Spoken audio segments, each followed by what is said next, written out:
chắc là các cần đo nó kẹt chùa thế các sao là tu phát coi mồi cái là tu sẽ hiện thế cần bao một cần tu na chùa nó làm sao tập đua ông thầy đấu đi chùa nó làm sao của quay đấu đi chúng ta làm hơn hoàn toàn đi lúc triển cả đều tập chất ở đây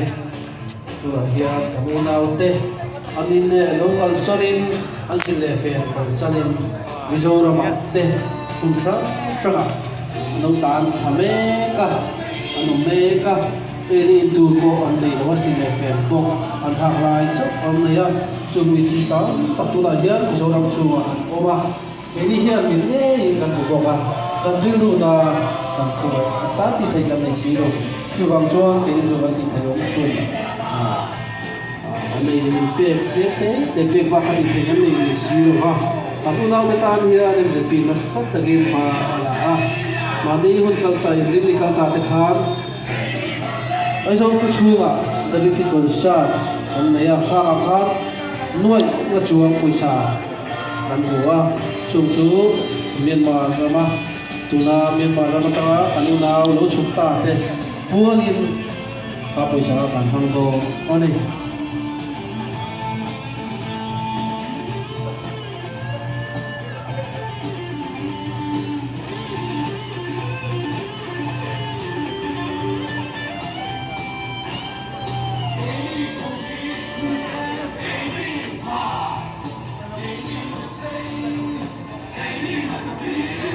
lại là một cái họ để mà thả từ dòng tên để hồi là con về tủ bia sôm sêu ở đây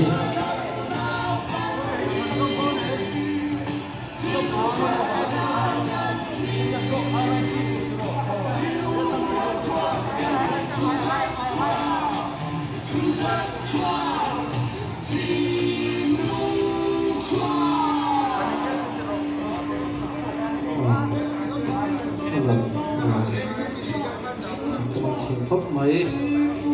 cái program hi buồn sắm sao kan zo fa kan zo na tha pui te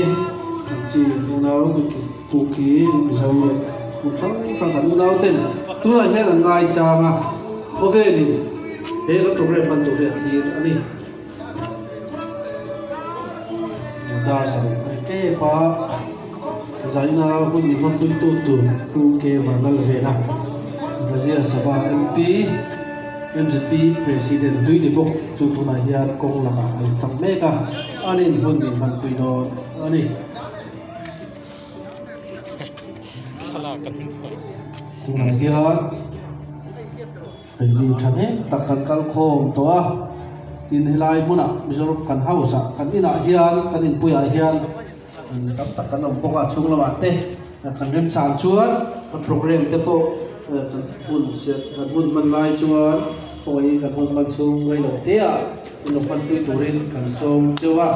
tin he kan thom hria dam lo te po inom pat he kan om the khoi in mi lo he thiam sa ram don dia zai ka program pan thi kan du wang te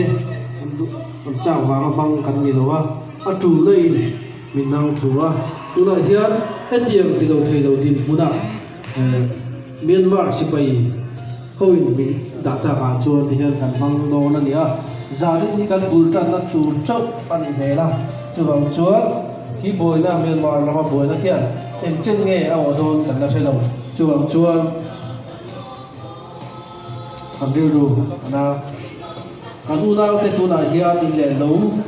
sile fen kalsarin dam ta Mizoram le mun tham mun tam tak an tan tara no tan chi an no tan tha a chuwang chuan an ta ti thei kan nei si lo ha Mizoram ma chuan MZP hoi hotin ne kan NGO pui te tin MZT te pam te FDM te hoi hotin critical ta te kham charity shot kan ne kha apo khan poisa thanem tak an lo utoa an ta kan u naw te ta kan mang do ani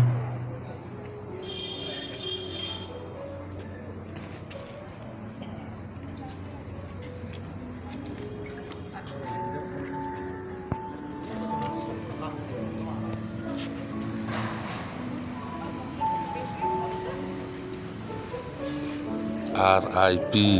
thì sao cái RIP thì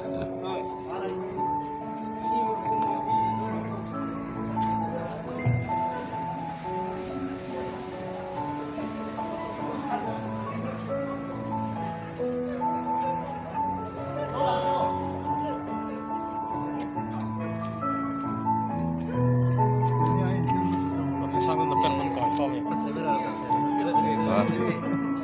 Ta lắm.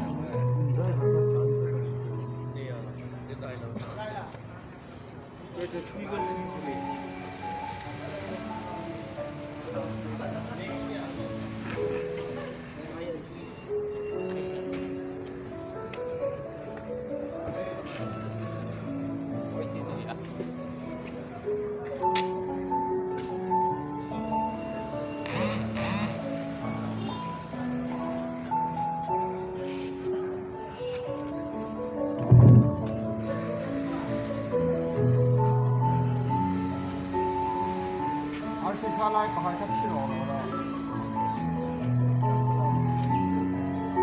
哦，他去了，他走了。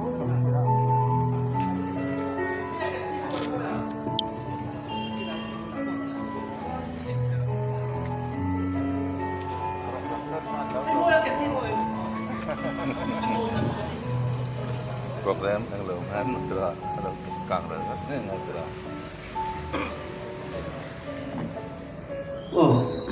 Hey dar sani la ri lo dewa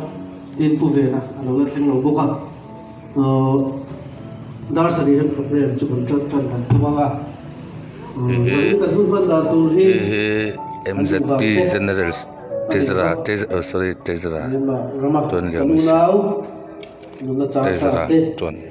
Myanmar si pai ten ro taka tha te nunau poi soi lo chunga ri rau na satak kan ten awang te hilai mun local khom kan nia kan unau te kan threnga an ta ti the kan nei tom si lo ba chon zani na hilai mun a hian usul takin un toi te man kan tum mai ani chon zai na kan thom hi khove ni ngai tha khove ni a thiam me ani India sarkar le Mizoram sarkar la ka be sei na asang lo le a chuan kan ti thei to zai na tang kan tran do na in thleng nge kan ti do na in thleng nge kan be do na la riat lo Myanmar ram chu ma hian in thleng nge bo na do te MZP President se tu chok bo ni the ke tu lai mun local khom te achungi dir me ke MZP President se ti thei to bi balal tara to se chok ta tu ri ngai so tak me ani atang tin em se bi hian Tezra se Myanmar rama kan unau te tom na hi abuna tang khan kan thria an tan hian program tam tak voi tam kan lo bo sei to a tuna anu nung ber fe chu Mizoram kho pui ber ai zola an tan ve bur kan khona Mizoram ma zai thiam ke kan ni ti chin chu an kim thu ko me chu mi te chuan lo man po be sei lovin Myanmar rama kan unau te tan ti in ni sa noya kholai luwa kotlera an tan an zaya ti chuan ve pur po tam tak kan khon chua ka an tan Myanmar rama tanga lo chuk thla kan unau te tan poisa tam tham tak MZP hoi hotin le NGO kan thok pui te zai lama kan thok pui te le kan mu chuak to ani ti chuan zai na hian lai buna un toi un rei po ni don lova lai buna pun kan mang do ani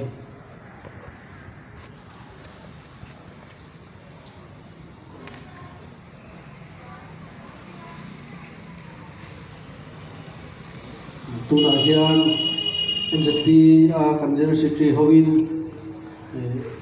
zonet chanela life in zai program Myanmar ram kan unau te tan bang do na life te ka sing pe chuak don bok khala ti han so du boka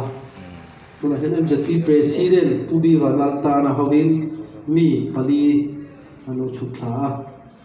ke hi andru e floram ha ka kania MZP treasurer ni na chela kana adam chu production ano in penga tin min lama te min pi lama te Rồi xem là mà cần committee te hậu này cô phải đi một tổ à thì một hậu rất cô cần tu mà thầy đàn là trụ đàn làm dễ in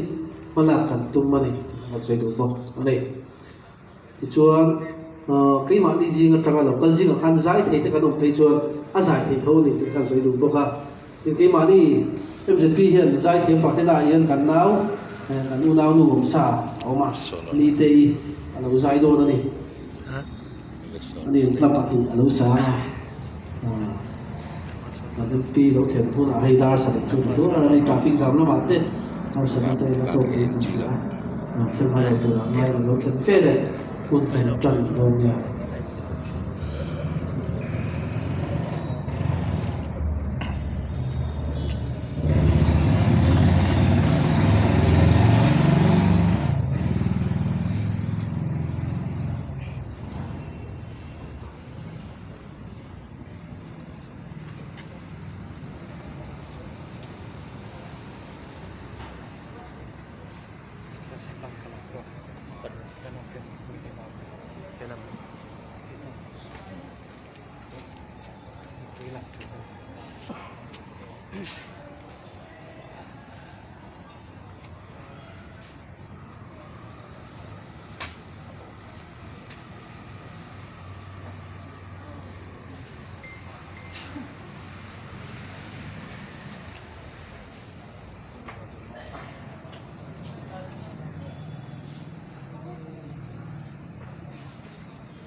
program kan tan tak tak main lani te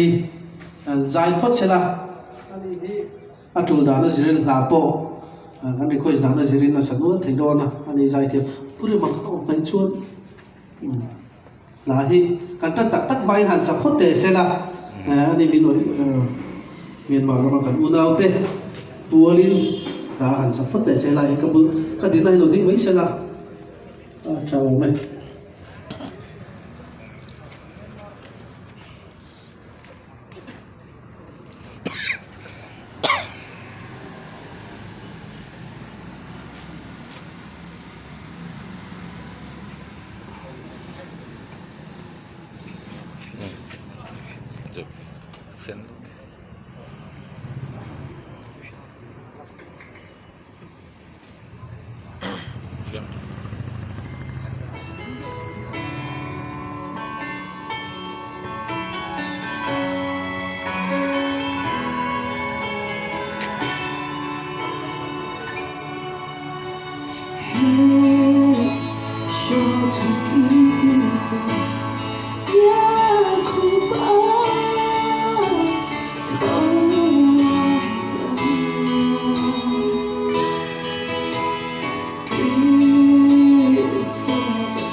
che to ke sak ko lo tap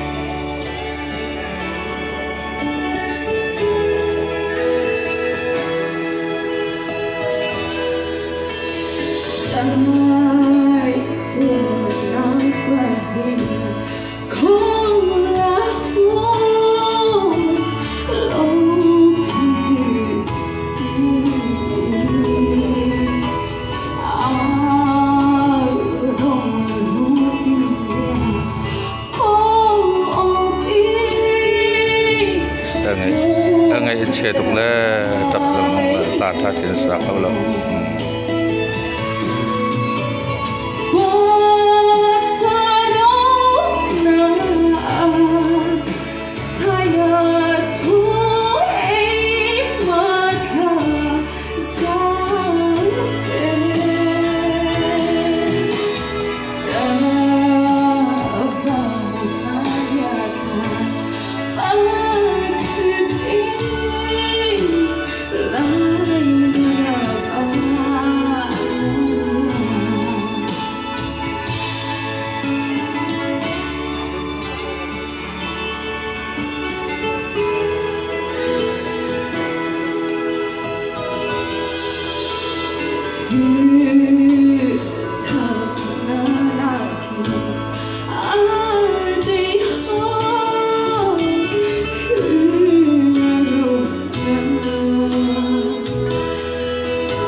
nula ni te chu han lo le kut be ko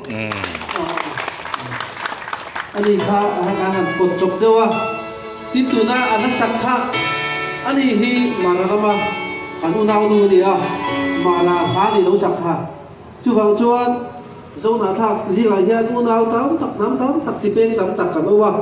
chu wang chuan kan trong en ko ni se la kan man kha tu na kan man du lian trong ko hi mi zo trong ani bi chong lo chu wang chuan chi peng tam tak kan ma kan trong kha mi zo trong ani ve chu wang chu tu na kha sak ko kha mara lo san ma se mi zo tha ni ke kan soi do ni chu pi mara mi kha alo thleng to in ka ria jin kan hun ser mang tu tur kha thì chôn pu về này hi đầu là thèn lẩu tiêu va chú bị chung chôn hay chỉ muốn women rồi CRC women hậu kha để đi nằm dài đó là này chú là một khúc mấy chú là lồng thu gần xoay tin gần xoay lên ní đấy khác hạt bột chọc tiêu va là thế bộ không với chọc được mà bắn thằng sặc tê anh đi thế mà lâu sạch xuống phản tê nhưng mà thu lên là thu về tê lâu thêm nghiệp bắt anh quay mình sẽ thiệp trắng làm đòn đi cho nên cái phu quân tập tên một khang là cái lục khang luôn là với thì khát áo khang ai đâu nè khang khang mình cải phơi thấy tu tủn khang có trong in nằm đồ điện trong in nằm trong bộ khang thấy đâu nè với thì khát khát chú u nào thì ta cần áo luôn rồi thì phi bằng chú sai tên khát tí lang về á mồi đâu nè khang khang thì đó nên tin rằng là hiện thu soi hi pu bi van ta là president MZP nên là tranh cử ngay thả ha tin tông mang president DCCF nên là tranh cử ngay thả ha tin cả là cái hiện anh cha nào cũng sẽ là sai thế khác nó cũng thì đó là gì pu ke van là về nào MP Rajya Sabha MZP president huy ni gok nên là tranh cử ngay thả bộ ha tin pu James Farai president CRC nên là tranh thu soi cử ngay thả ha to pera sun na bun pusi la rum ruata the show council member the show ka ti chuan notice a gen zilai pol rang ka ni dok khoma notice te than thang hian chu ta rama ani kong mai som chung chu mi zo zilai pol te kan nia chu ta kan member kan senior de bok pusi la rum ruat ne na tangin sun na hun kan ngai thadon ani program hi kan than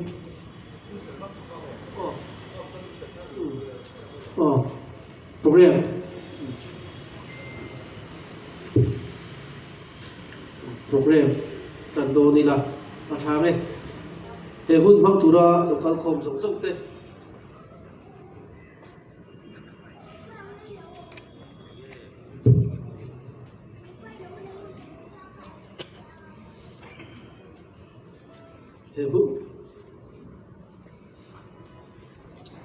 he hun mang tura local song song te MZP General Headquarters mingin chibai kabuk chawa tin kan lo lom bok chu ani zani na kan hun man tur hi kan du wa mang kan di lowa Myanmar rama kan unaw oi soilo du naw ani mo meisia ani mo lo pang ani mo Myanmar sipai ten ro taka an kha te purin su na mun helai mun kan bang do na tin tu na hian Myanmar poina wangin tam tak Mizoram ale mun tam taka anu ta kalme ka chung ta chuan in le lo si le fen an kal sana ile bar tur po an nei lawa kan ru an a tin ke di pe chuan ai zo la anom na mun te kan bu pui kan chet pui kan ru na kan mit tui po tam tak ka ta ni tui te po amum mal lawa tin in thiar na te amum mal lawa in khata mi som ni som thu o mangaya rum chek tak taka chuan nuam po soi thei lovin tu na yan kan unaw ten an kan unaw te mun tam taka anom me kan ni ti ka soi ma sadwa ti chuan kho ai ka president kha ahum thebo production kha o chun pure male romoi kha local ba pula ka president ko lo din chok ga chum sera pu bi vanal ta na ani ya ani hi MZP tu ka president nilai ani along na ko ben moment pusi lam ruata ani hi the show council kan member kan senior de bok ani na lo moya ani hi MZP kan committee member ani CRC lam le DCCF lam khachu atu soi tu te kha na kena introduction an pe mai do ne ole alo moment tu na chuan hun set min ban sak turin pi laram le sai lo ani hi pray for Myanmar ani dina chuta an hok tu lu chu ani concept man to din lo so ma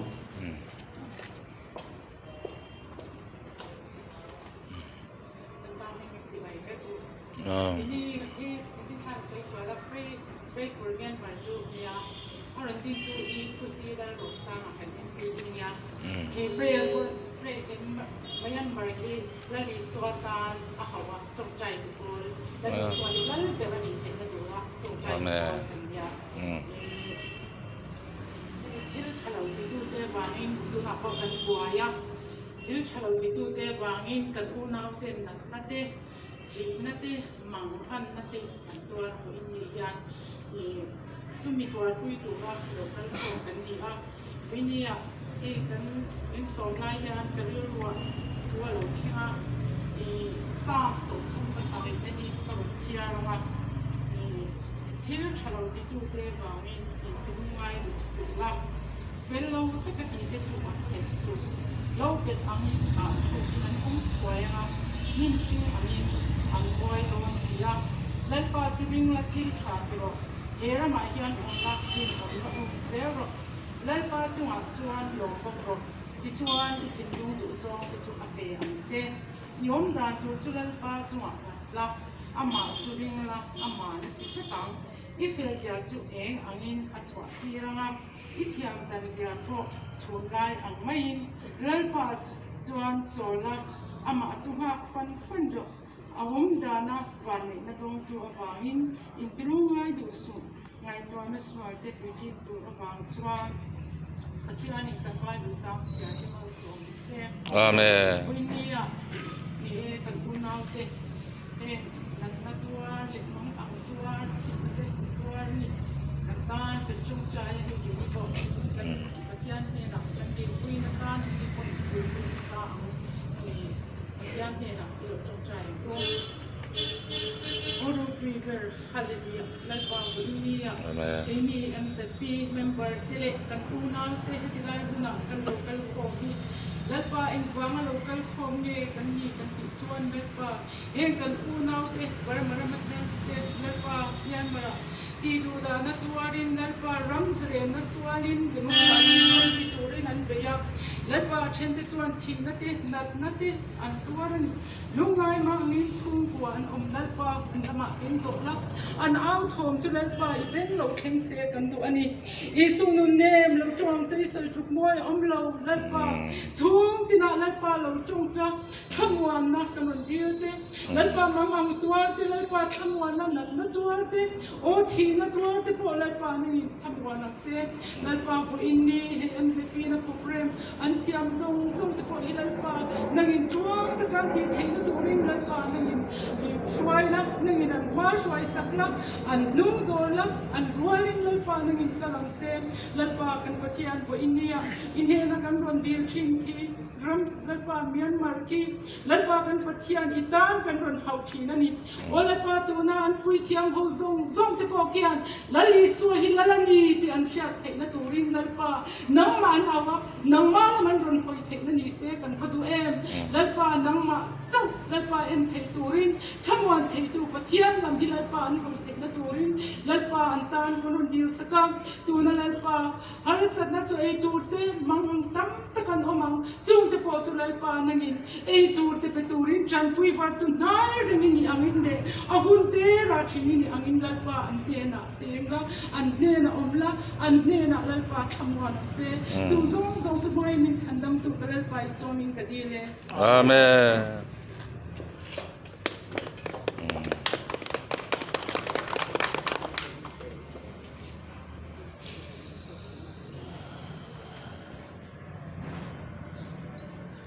Pi marami chuwa thu kan soye pu hi alo na theng lo de wa chu mi chu chuan MZP Myanmar kan unau te ta na kan phala ma rang kha ari ko tak pui kan thuak mai la tia Myanmar ram chu boina om te la khan MZP boy bodin sitting demonstration wana pa hol ko ta boy hot la ti chuan ka le loka khilai NGO Democratic for Myanmar te na tang ko pin transport office ko ta vana pa hol ko kha midang program man da bang kan transport office ko ta kan ton phi de ta ta chu pun kan mang le a ti chuan chu ba ga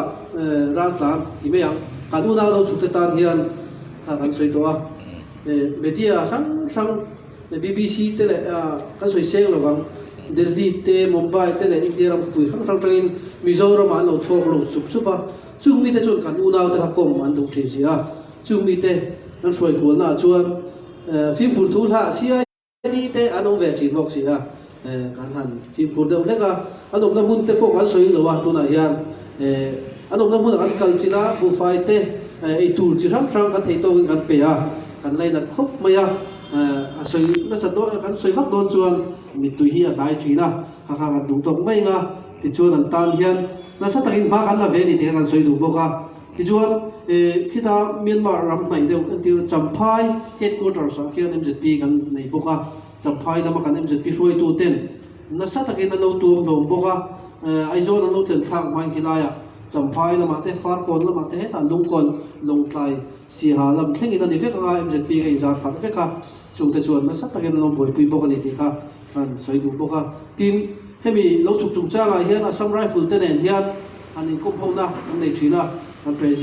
president te le midang dangin Assam rifle an ho tu pa brigadier te po a sei pui thina ti chuan an nin deng te po chun chin te pon neya chuwang chuan tam tak an lo tlang pa ni brigadier te an ho tu lu te nen chuan po tai kai be me kan ni ti kan soi du boka ti chuan anu lung ti me yang atlak pui kan soi ma tanga tun in kal ta khan chom holama kini khata thung kha kan fly ta nia president school pui kon lama thu soi na ne ke thom pui lama thu soi na ka ne ti chuan charity concert kha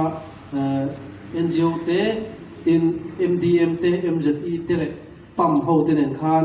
mobile chat kon sat kan neya aizol khot thera ve thang thanga kan dinga tikhan zain mi pui anoi kan zai thiam ke kan ti chin chuan kim thu ko me aizol kho pui chuwa chuan khang te khan loman to pe se loi kan una tan tingin zain hun an manga ti chuan bom kan dowa kha kan bom dowa thling khom kha cheng loi khat sing kwa le cheng kwa ania bom ta kha ti chuan deno te kiat tia sang kha zariat kha ta boka khilam poi sang chu kha kan na chei se lo ti chuan noi nga ba ba cheng sang kha zariat kha ta bok ani ti chuan jp hian mizoram sarkara le central sarkara hian thei chin china na sa takin kan ulang te tan ma kan la ti chuan tu na po hian central sarkara ho tu lu pu tuin tu na en delhi hi kan ompa kan champa ani ti kan sei du bok ani ti chuan tu na kan president zong ta pu bi vanal ta na tu sei turin kan som don nia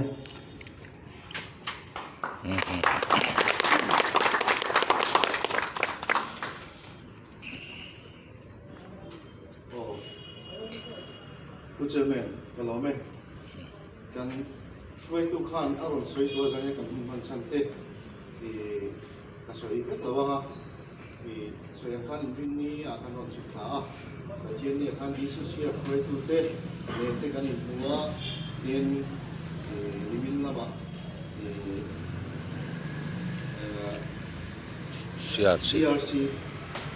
CRC suai tu teh kan oh, an office lama teh kemudian Katiang yang punya program kan lagi na program luar mana kanan siapa kan mentalcan beracuan so yang kanin kan una Myanmar hal senatok teh India Sarkar ina alau don sondana hian MZP cu alom lawa demokrasi mipui roreng na dua heitok cua beitu teh campuri lawa sipai teroris lam ahoi lek temani di tura ao mahi ahoi kan dia cuan zanina po hetilaya hovel mi tua po una kania tisen som pui kania kanuna Myanmar mi pui ten na hi zofa ten na ni ti lan tir turin he hun hi buat se achaka tin ruam na kanan siam ania so yang han he kan hun man hi ril ruwa shom khop maya kin lung ko kana katiya hun man anai tai poi kan tia nikum lama tepo kaho in Myanmar kan anjin chawa tin san ni shom paruka in khanna alo oma demokrasi kan an chan tira ko MZP te chu kan chawan ni pirowa te kanem bi thak te lompuina te kan neya pen ri ban che ho te kon kan dina te kan neya chu tiang chuan kan tum dan chu nikum lama khan Myanmar ta hana zo fest te po neila in ruam anna pur takin kan sian line kan be se phak ba Pemina Februari satu kan alau hengta apoi kan kita keseta MZP cu kan real ruana kan cap ani ama bacu lena macuan hetil hi patian ina Myanmar ram zalin lezual zo apek ina turatana lau heng ate po mai thiamila kan chong China po kan una tu na mang anga China wanga rumekte har sana wanga tiludana tu romekte antang kan chung trai zelanga pathian in kan dil lagi in chang le yang ti karinga in kowe ram sang sarkar lian zo ke ko he kan una Myanmar mi pui te mang anna ron cha chuak ve tura chung trai na ne ko kan then apoi mai karinga tuna Delhi kan local chan po chu kiam chu ania tuna hen embassy sanga i dil na kan thena ta chuan kan kum chu Myanmar sipai terrorist ho dem turle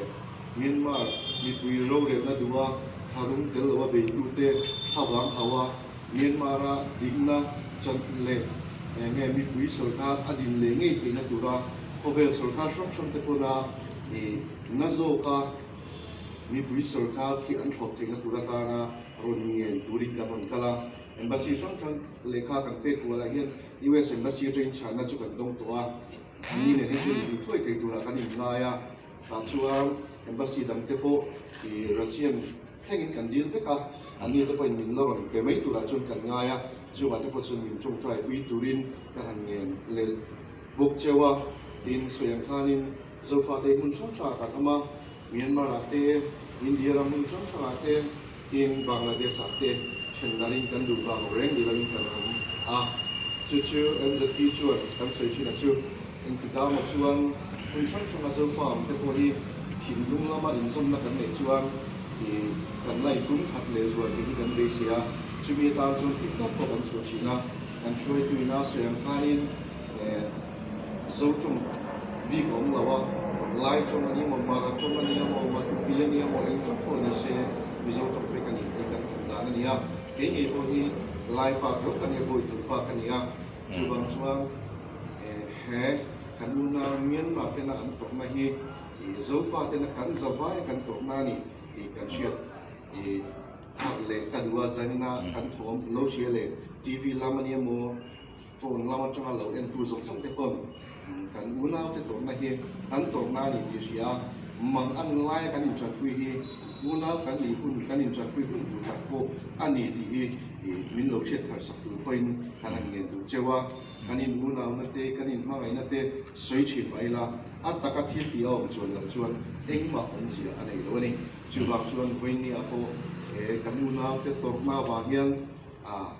za po seong po soi thei lavin keini po i delia achulang anga India sarkar ho tu te po huwa khobel sarkar ho tu te po muturin kan local to ani ti lai kha ni lo ke sak tu ka nge chewa in MZP chukan ti thei atam lawang zilai pol mai kan ni ama ero chu kan ti thei china ero chuan kan una ke tan hin kan plan chilon lawa in lai poi in ma hian ding turin kan in pe renga in India sarkar po hian in zokna kan pe kan pe ka chu central Myanmar democracy dua mi pui mangang te lam nge chot do na sipai sarkar terrorist lama chang don di kan zo na ani renga chuwa cho soyang khanin Mizoram state nei maila atak taka kan ram ri bank tu te chu central mi be Assam Rifle te BSF te ani sia chuwa chuan anni oina tuita sia thiam na han nei don ma se central an tu te na ti turam ti chu ti lo the ani si lawa chuwa chun boinia ti lai ko kan kal ani ti kan se non le duwa in hai ku ve na kan MP auma ani hi kan president hui ani bialama national lisa tuita kania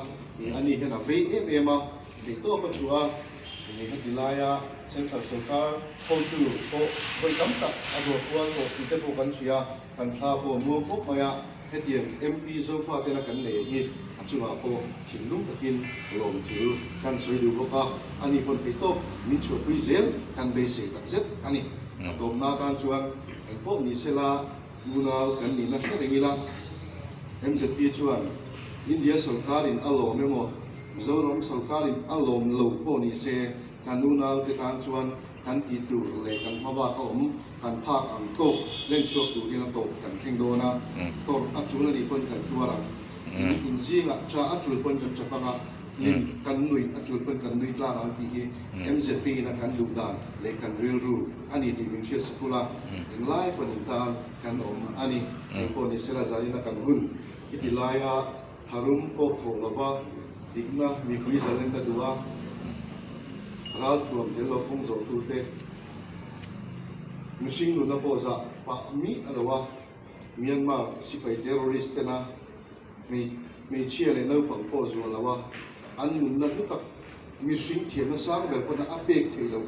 ni tina tam tak an lak sak chuni an na kan tia e ko vel po hen adem ve don lo mi ti kan ngai dania chuwai India ram sarkar hun Twitter delia zaina het yang sunna nang ni te ne na kan ni tlang te kan lom tak zeta e po ni se he kan kan hian ka thian in mala so manga kana cha ko chu ne le se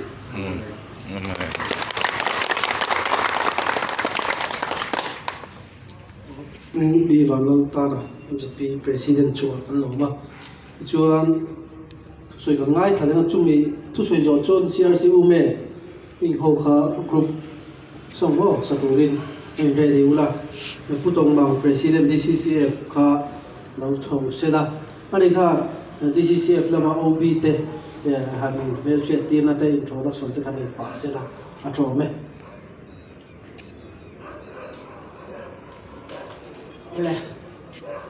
Sanina Laya Ukraine tiang anga limbot se sabtu Mizoram kan una MZP ten ropui taka tianga minne sakit kan long ema ambasain MZP koi tu te chunga long tu kasoi masadua ichuan DCCF koi tu kha pali kan non kala aba han lo te oma kham han ja na to te kha kan nia en poni sela thu soi lema du am de khep kha ngaya ni ta ila he kan siat angin winni hi nyamaram sipai in thu nei na an lak na tangin mi som nga pakhat na aling to apui na hian chuwangin tu na hian mi hring ja thum le ti kan thi pha to ni chuwang chon tu na hian lung siat thak em maya ti ngai na om si lo wa mani phak ang tok te le ram ta na enge tang kai ve da lom mo ti in ke kan pen tang thwa abik takin zofa te Mizoram kan unaw te bik chunga lom thu sei ma sak ka du a solama barma ram aboi ti in siatin khosak lam zofa te tam takin kan tuat kha ve ni ti kan siat kuya ti chon kong khangin Mizoram a WMA jong in thu so kha kan lo fia ni ti chuanin village council le local council jong ina yo fa te ta na impact na thu so ka kan lo khevek bokani ti chuanin political party jong ina kan thawang min hau sak na kha kan sereng ni tuna yan ti chuan chu potok lovin Mizoram government sokharin thei pato soin tuna yan sentrara ma min la pui ni ti kan sia kan lomen ema ti chuan Mizoram mi pui jong sunga po lom thu ka soya min ve langa kan sahim na turin ti in kan MP helaya delhi langa tuna min thut chilmet pu ve na chunga po athan pain lom thu soi mor kan ba ni in ka khia chuang chon man jana hemi sungsanga kanin komna po nang ni in set ve ngai lo tun hi su ke mani kan chet hunulom lungoi mai te u ti in thamon thak tak mai tong kam min suya a thamon thak the kan ti chuwang chuan winnia hian minong thainin hiti tak maya mi hringnun na human right so phomu human right dan bo sia in nunang ten ka pa ti chuanin no pang ko no pangani ti lovin an ka phum to a ti chuan rai pot po an ka phum to a ti chuanin mi poimo political party hloi tu te po tuna tak nun na chan ta te an omani ti chuan tu na hian ke manin ti ngai na mak kan hiat lu lai in kan lu su hei hi ni khovela democracy ram lian ber India hian be sei na sang tak kan nei ni chuwang chon India hi kanin ha na berani bangin tuna hian India hianin kut kong kwa in min en lem mai su set hi kan du ni su helaya kan MP tele kan MZP khoi tu te po in tuna an halak na kal jela po thei top min so sak ta sa ha min lak sak jel ro seti hi winia ka ngen du ngoi bokani chu mai chau ni lo in tuna hian Myanmar hian mang an na top khok din hun kan kheng to ni asan chu he ni khovela human right mi hring nun na chanvo india sak be UN Security Council be sei na lian tak kan hat lai in tuna hian UN Security Council in engte chem ma ha min lak pui thei lo hi apoi kan ti hle ti chuanin khovela kan chung en sarkar USA hian be sei na sa tak kan nei boka Myanmar om jo fa mi pui te hian US po hian in tun khleng hian an action lak na tu eng ma mu tu kan la nei lo wa kan theklang veka tuna asunga cheng Burma ram sunga yo fa tele India ram sunga yo fa te hi ke mani kan che hi ahun ve to in ka khia tun tu ma hianin yo ram sunga cheng kan unang ten hi ti tak maya ke mani ai oa i mol pho in huamin thei pa to ba India sarkara hamin lak sakhe aro pui the a kan huk te po un to ne chuang chon unang te u ramin ramri nei ma sela namin ramri nei lo ya yani na hiana tak takina lang ne hi wong nung je lang u hi hianin tun hun hi pathianin yo fa te kanin pum khan na tura min phoi na te ko ani in ka sia chuang chon tun hun hi yo fa te hi ti tak maya pathianin engangin nge min phoi ya tum tak le hemia bangin yo fa te tun ha ramri nei khanna wanga kanin en khanna do te po hi tun bo ruak hianin in pum khatna min siam mol te se ti hi kan du thu sa mani chuwang chon unang te u tunai hen pakhat lek unang in kara thil soitel du kaneya tuna hianin khosak katangin tam tak mizoram sunga mi engemo za aron lu thato ti kan thia a ti chonin chumi ji nga chon mi tha tak tak le mi fel tak tak anom lain mi thalo le mi fel lo hi kan lo om ve pat thina sung anga te po nam ang jonga in hot lowa mi in thilan ti swal zon an ti swal na a injil hangam ila chu unang na kanin pum khat na ting het tu atan huina yan man ram ka du ni chu helaya chan ina kan enjet pi khoi tu te po chu min siat sak mol te se ti hi a jang ina hen ka cha duwa ti na big takin atop na bera soi ka du chu tu na tang hian yu fa te hi ramri in mindang ma sela namin mindang loni ti hi atak takin tu na tang hian nun puila aw so pui ila ti kha ato beratana request ka siam lu ni kalome pu to a chuak kan lo me zon zai tur kha CRC me kha so pula chare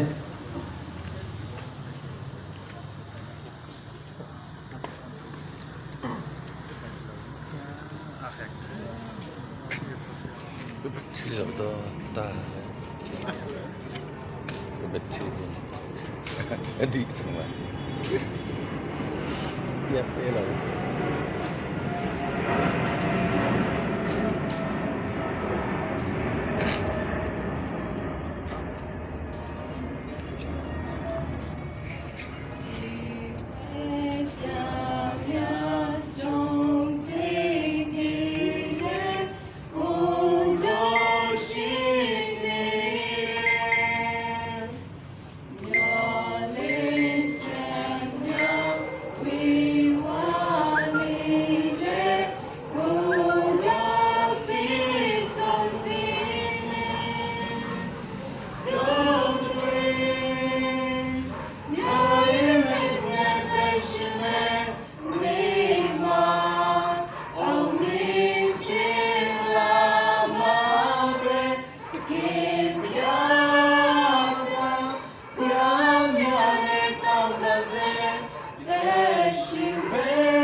Should make me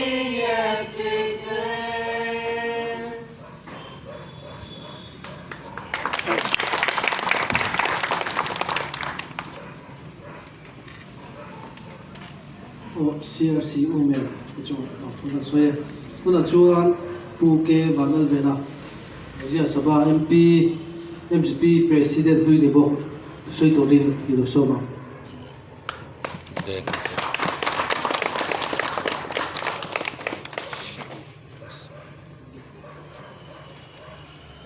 Chairman and the president of the Swedish as well as our country in the Kama and the fee for to that. Sway to that. Fiji community sway to the Kama that. Sadira Myanmar democracy on the Turan Halatu. Ziman Machan, Amani, Sumatual from Pura Herat and Roberto.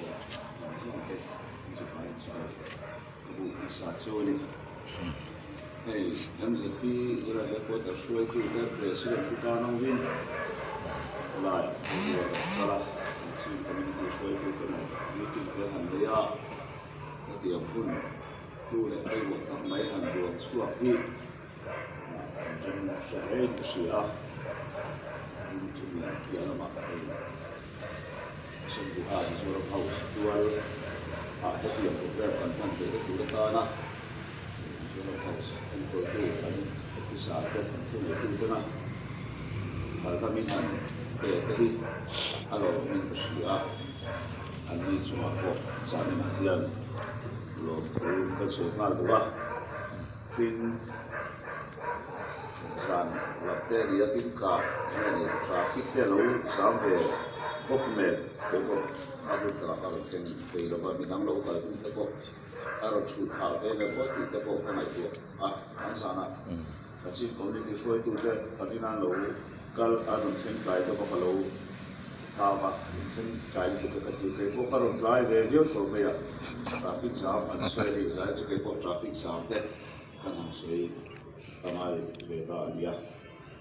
buat di sela, kan kami makan temo, om tehian, usul tekin, ketiak program kan mansan teh naik ke sungai, bukan mancuan, susu atau finna, ania, kemaya, jadi nahian, kan tem lebih usia, jadi nah. Itu konsumsi teh sudah itu bukan bersuri. Hei, tadi tak hearing, siaran sama MP, ini memang demokratik movement, tu teh hotel video conference dan itu na, ayat hotel mantuan lewat people sering mantuan lupa, cuma yang pada toy itu sungsung itu mai ikan ringan. Hei, dan share lagi. Myanmar demokrasi itu nampu ina umat kan naik hak tuan semua versi kata kan itu sambil soal supaya soal sama mana baik hak kan ya terus main Myanmar asean ketiak ini karena mau kerja oleh kan mungkin bola tujuan kita dan supaya soal mana ajak keluar demokrasi, demokrasi adalah diciptakan lain itu sekitar demi kemajuan. Nanti zuai man, ada yang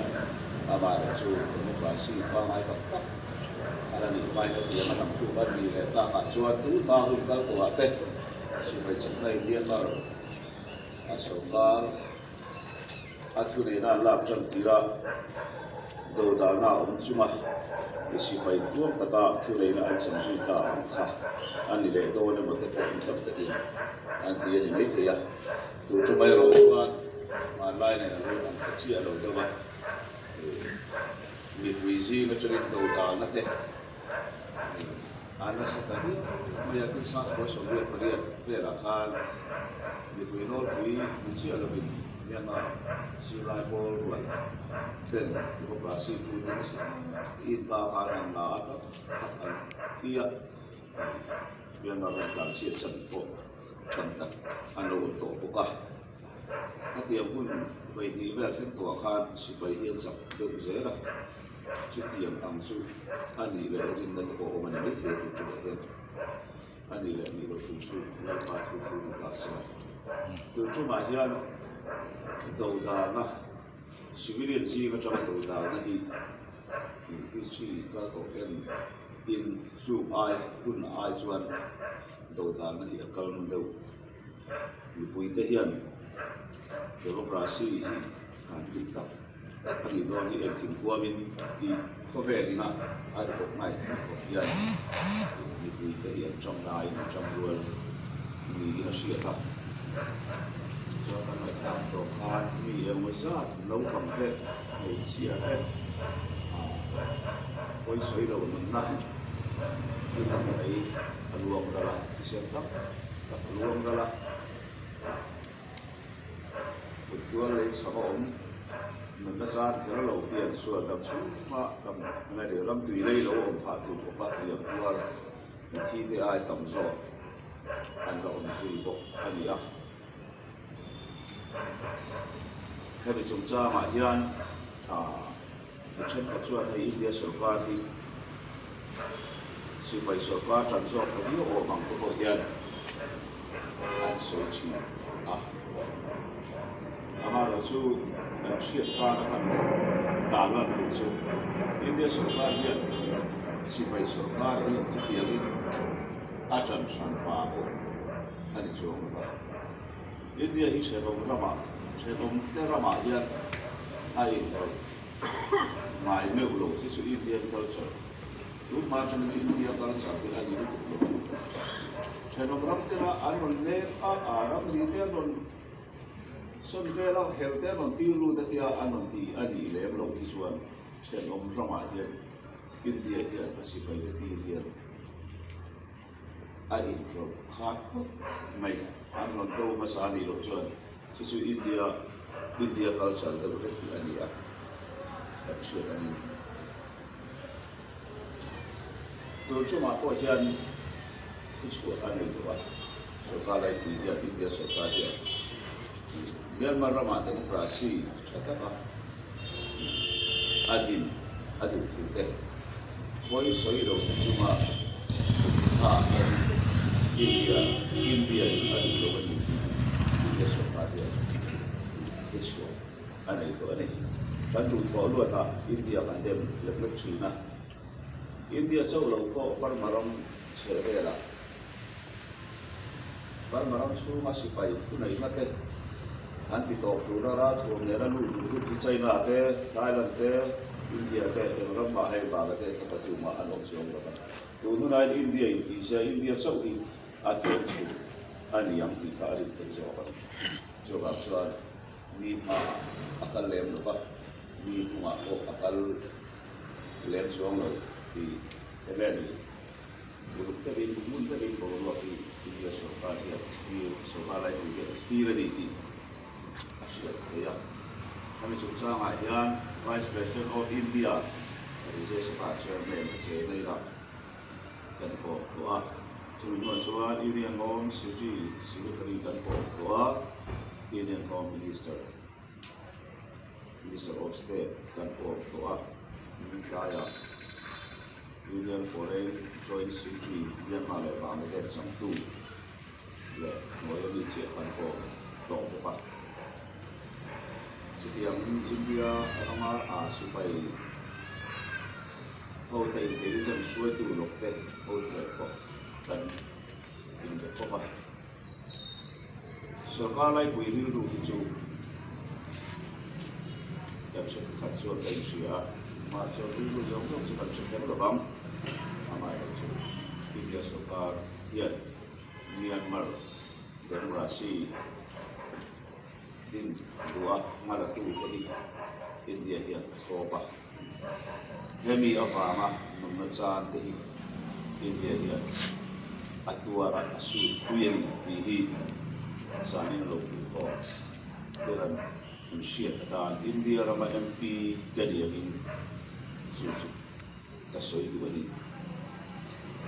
dina tu leak cuan hilaya di seorang MP kali angin Myanmar ram chen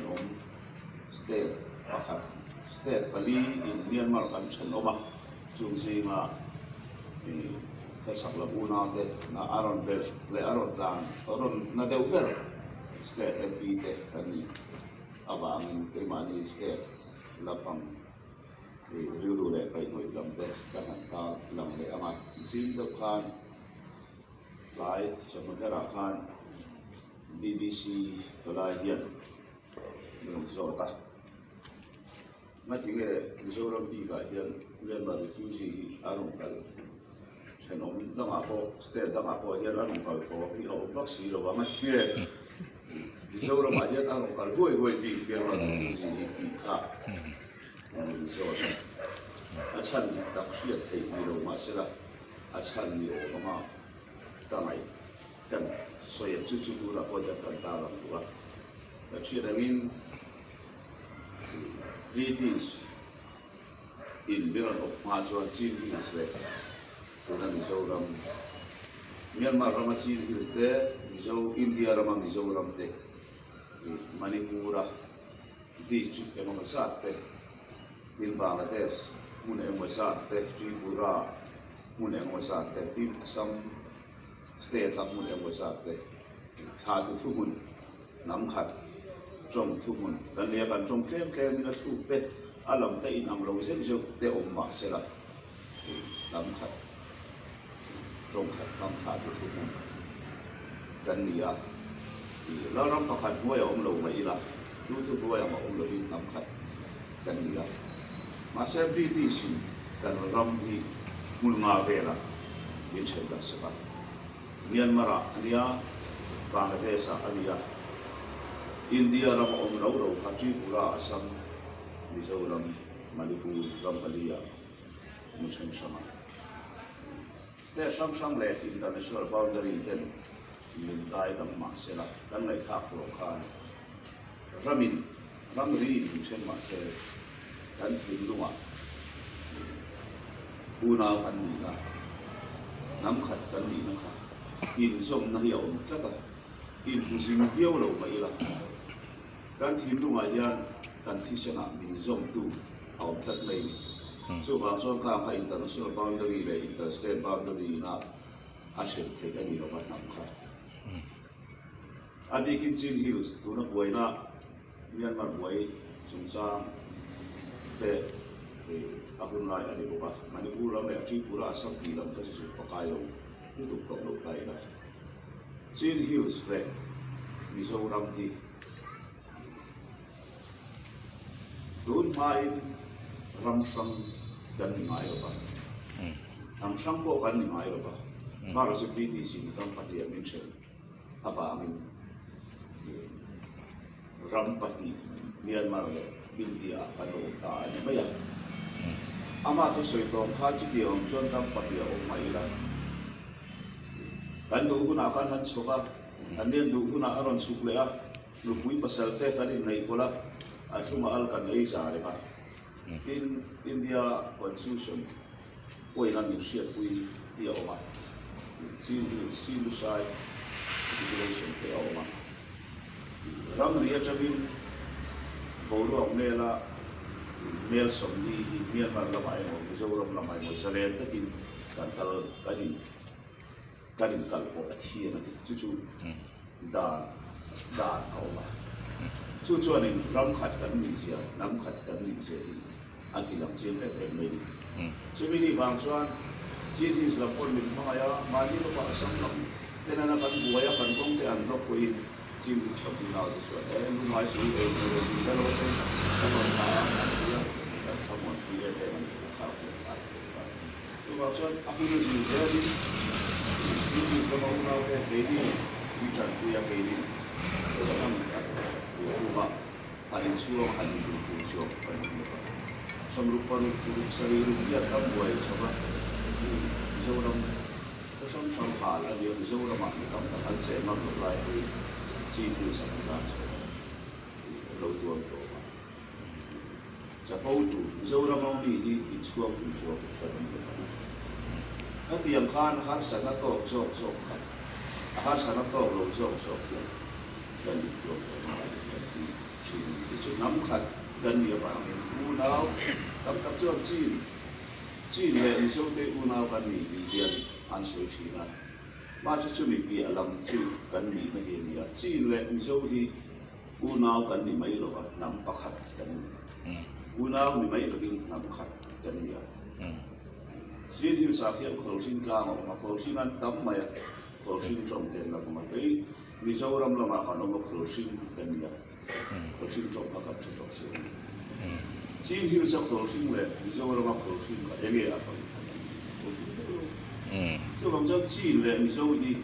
u nào gần nghỉ ăn nhiều mà nắm bắt khát gần nhiều chính chú mấy người đi chú sống sống ai qua là quay một chỗ cái thiên chân chính trả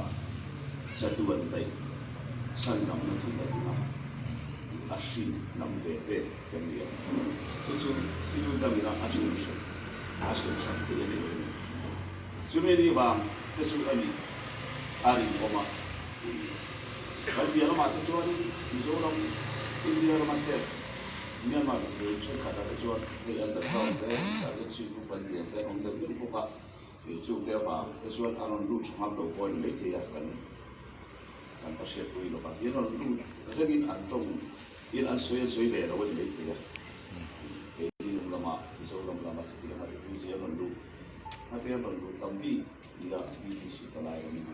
so na ka sa ni chu ni an ka kan ni no ai kan ni ya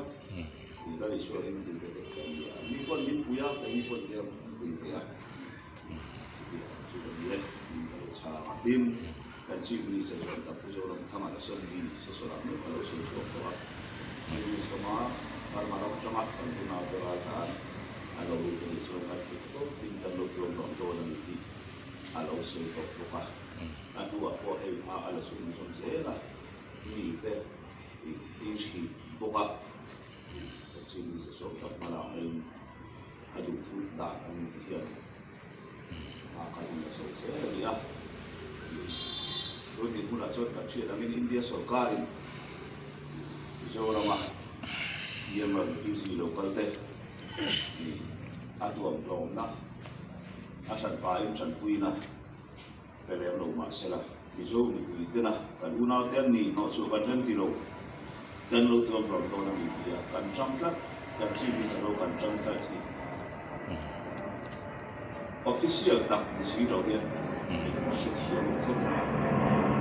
hiam tu na ya làm sao tăng lên cái số ca tăng lên số cái mà tham gia sản xuất hiện xây dựng là những cái cần sửa sản xuất hiện cần ra là vấn đề xây dựng khán phục về các cái đấy vàng ấy thì xây chắc chúng ta mà không về sản xuất hiện cái là đây cũng có những cái phần tạo ra sự thế mà hạnh phúc sản xuất của các tổ đây giờ đi nào hiện phần chuyện là mình vui sướng rồi mình thấy gặp một lần gặp lấy luôn mà cái luôn cái là si bảy tên mà đi ven thì có đi đâu anh mà đi gặp lên về thì tu có đi đâu cả và của mình anh ra đi về phật maya anh siêu thápเลยอ่ะcó về thì sẽ thiền rồi có về thì tu thiền rồi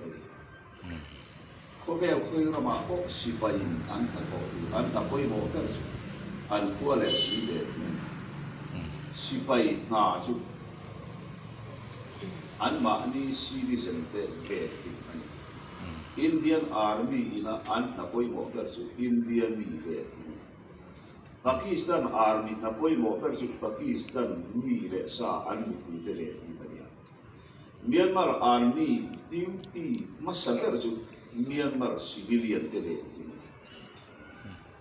Myanmar sipain aron bay ko in an ma ni khuale tu de thi ai thi tu rin sipai ka an khuale tu de ven him tu rin an loi pe tu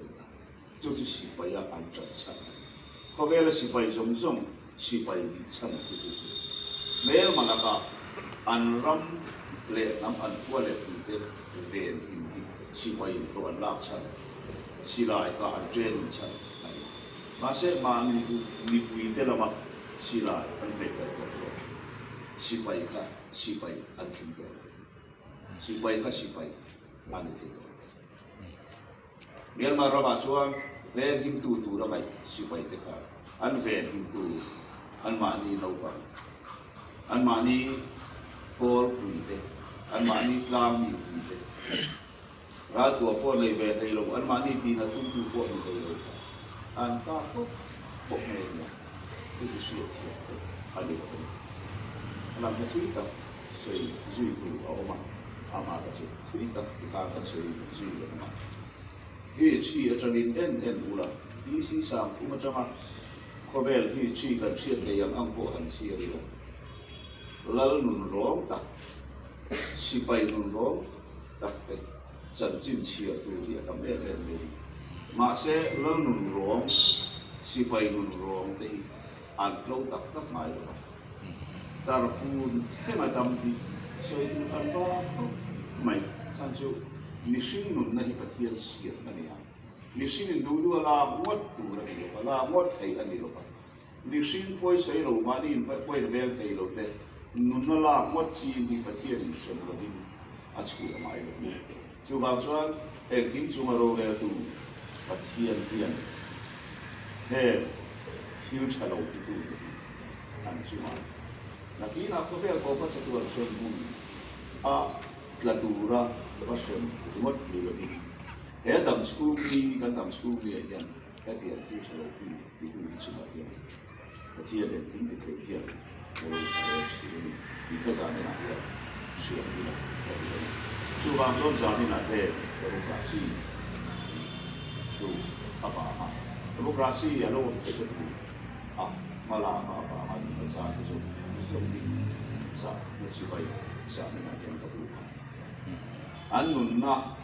tu tak le an ti sen luong yan Myanmar rama demokrasi duam tak aron dia ti ne ka sia Myanmar ram no sa ma se a hau sa na hang dei dei lo kum tam ta kom to ni